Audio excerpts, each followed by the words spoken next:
likes playing action games?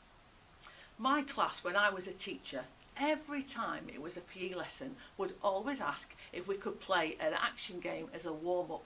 They would either ask to play the bean game, or the traffic light game, or port and starboard. They loved it, and I would try and catch them out by putting extra actions in just to try and confuse them, and it was always really funny watching them.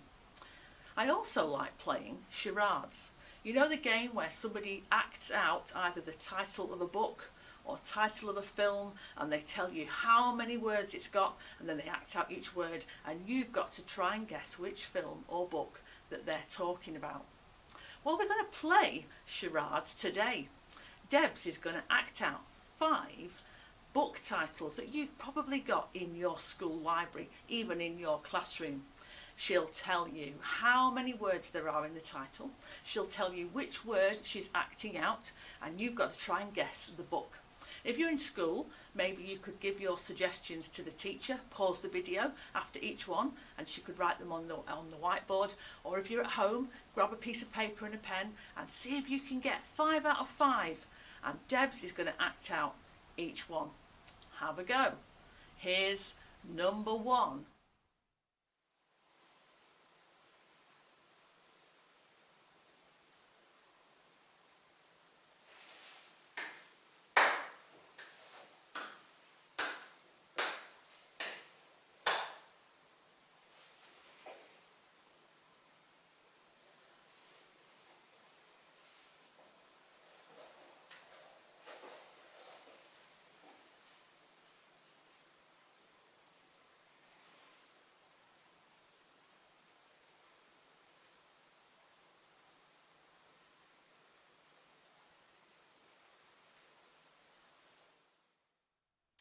Here's number 2.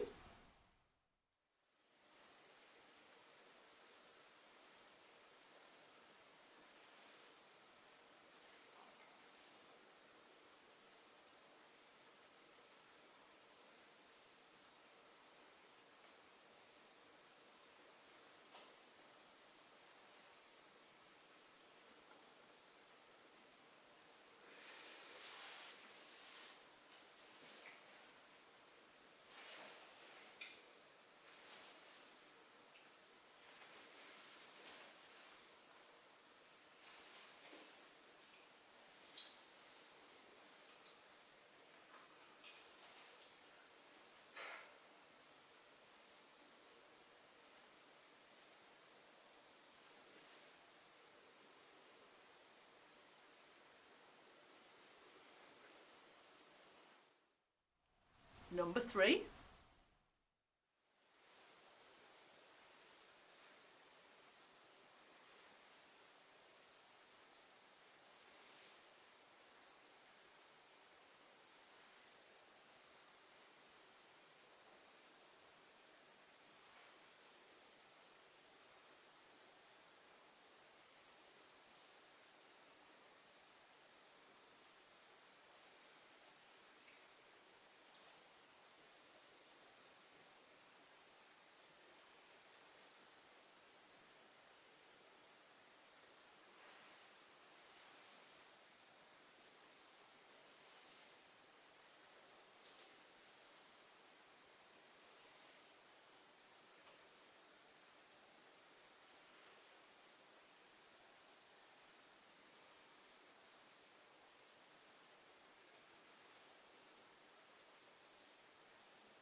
Number 4.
number 5.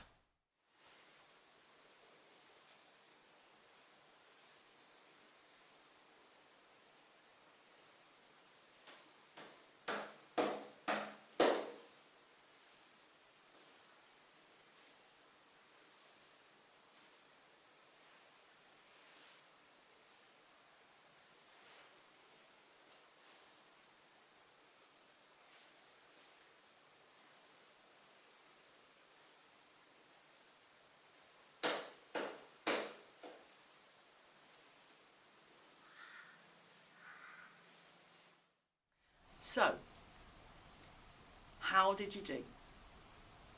Number 1, did you guess it? The Enormous Crocodile by Roald Dahl. Number 2, The Very Hungry Caterpillar. I'm sure you all got that one. Number 3, The Cat in the Hat. I loved The Cat in the Hat, and when I was little my mum wouldn't read it to me because she didn't like it, but my dad would read it. Number 4, another personal favourite of mine, The Lion, the Witch and the Wardrobe. If you've never read it, have a read of it, or watch the film Narnia. Fantastic book. Number 5, we're going on a bear hunt. So, how did you do? It's good fun guessing in a game like charades and trying to work out what another person is saying by looking at their actions. But it's not such good fun trying to work out what another person is saying when their actions don't match up to their words. In fact, it can be really confusing. Have you ever heard of the proverb, actions speak louder than words? What do you think it means? Can you think of an example to explain your answer? Pause the video, have a think and a chat.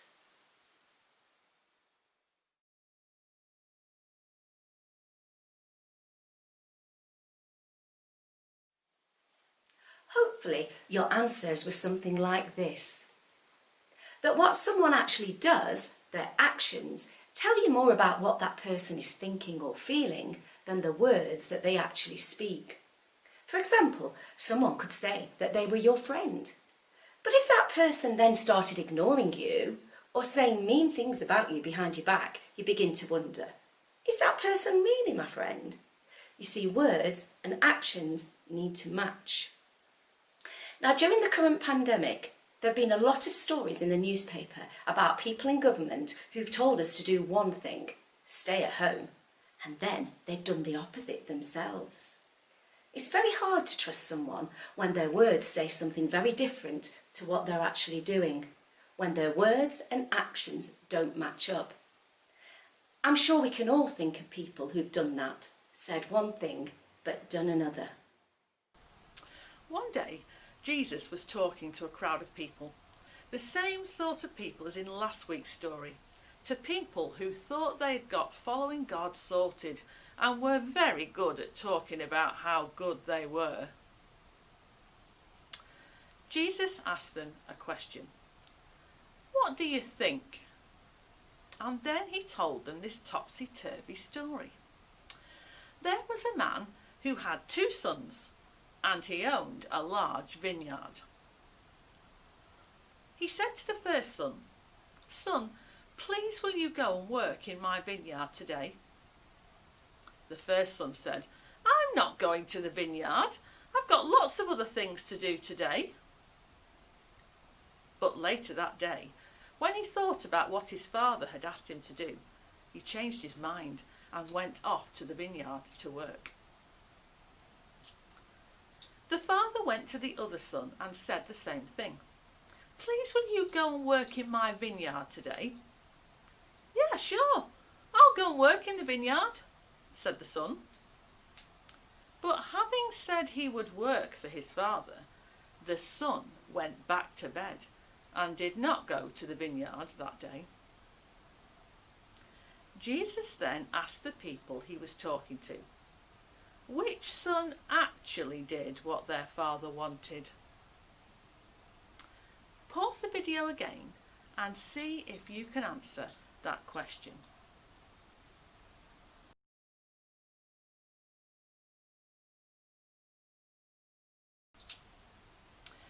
The crowd answered Jesus' question. The first son actually did what his father wanted. So, why did Jesus tell this topsy-turvy story? And what was he trying to teach people? One son says, "No, I'm not going," but then goes to help. And the other son says, "Yes, I'll go," but doesn't go. Well, the Pharisees in the crowd that Jesus was talking to were very good at talking about God and God's love. They said all the right things. But their actions towards other people were not so good. Like the Pharisee in the story last week, they just thought they were so much better than everyone else. In other words, their words were good. "Yes, I love God." Just like the second son who said, "Yes, I'll go to the vineyard." But their actions were bad and didn't match up to their words. The Pharisees didn't show their love for God by caring for other people. No, they treated them very badly. And the second son, he didn't keep his word by helping his dad. Now the first son, he gave a bad answer. "No, I'm not going to help." But then he changed his mind and his actions were good. This was rather like the tax collectors in the crowd. Everyone knew they cheated, stole and got things wrong, like the tax collector in last week's story, who was really sorry for all the wrong things he'd done and said sorry. Now Zacchaeus was another tax collector we learnt about in the first lockdown, who, when he met Jesus, said sorry for all the times he'd cheated and stolen, and he gave back all the money. These tax collectors in the crowd were just like the first son. They thought about what they'd said or done wrong, and then they put things right. What we say and do have to match up. The Pharisees thought that it was enough for God to just know and say the right things, but they didn't put that love for God into practice. How about us? Do our actions match up to our words? Or do we sometimes just say the right thing, but not show it? "I love you, Mum." "No, I'm not tidying my bedroom." Or, "Yes, I'm your friend, but I'm not sharing that with you." There's a verse in the Bible, in 1 John chapter 3, verse 18, and it says, "My children, we should love people not only with words and talk, but by our actions and true caring." I'm going to ask God to help us to do just that. I'm going to talk to him, and if you want to make this prayer your own, listen to the words that I say, and then you can say Amen, which makes it your prayer, says I agree. Otherwise, just think about our assembly today and what we've been learning. God, may what we do match up with what we say. Help us to be honest. And when we get things wrong, help us to say sorry and put things right. Help us to love other people, not just with our words and our talk, but with our actions and true caring. Amen.